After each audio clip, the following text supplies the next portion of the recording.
Hello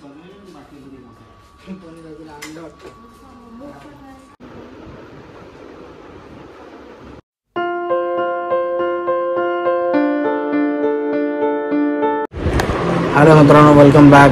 तर आज आहे डे 4, 4था दिवस. माझी सर्जरी होऊन 2 दिवस झाले. पहिल्या दिवस तर मी पूर्ण बेशुद्ध होतो आणि मला काही सुधरत नव्हतं. मी मध्ये काशी करायला लागली मोठी पोरगी.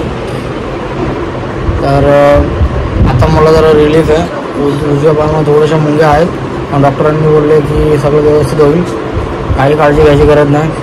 आज मला भेटणार आहे डिस्चार्ज. 3 दिवसानंतर सर्जरी, 3 दिवसानंतर डिस्चार्ज आहे.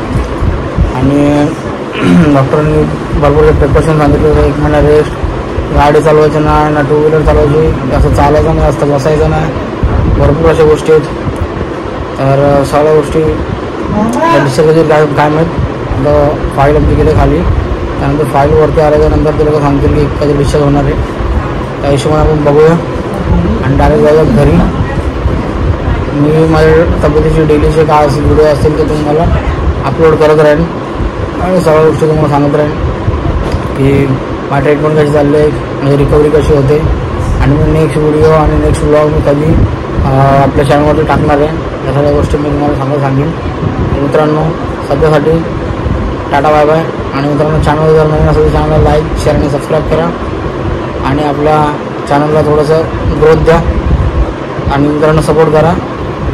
तर चला बाय. हॅलो मित्रांनो, फायनली आपला डिस्चार्ज झाला आहे. आपल्याला दिले WWEचा बेल्ट. तर WWEचा बेल्ट डेली घालायचा आहे 3 महिने. राईड पण करायला सांगितलं 3 महिने, पण आपण राईड करणार 1 महिन्यानंतर.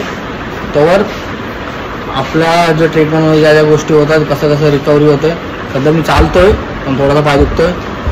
हळूहळू जशी रिकव्हरी होईल तसं मी तुम्हाला व्हिडिओ पाठवेन, व्हिडिओ टाकेन आपल्या चॅनलवरती. तर मित्रांनो, तर आता जाऊया घरी आणि बघूया घरी काय विषय आहे. डॉक्टरांनी समोर वाकायला सांगितले, भरपूर गोष्टी अशा आहेत त्या नाही काय सांगितले. आपलं पोटाचं सगळं खायला सांगितले, काय विषय नाही आहे. तर आता जाऊया घरी. काकाने बघा व्हीलचेअर आणले. मी त्यांना बोलतो की नाही मला चालता येतं, तरी पण नाही, त्यांना मला व्हीलचेअरवरतीच न्यायचं आहे आणि पेशंट आहे असं दाखवायचं, फील करून द्यायचं त्यांना. तर आता आपण निघूया घरला. बाकी बघू काय विषय आहे ते.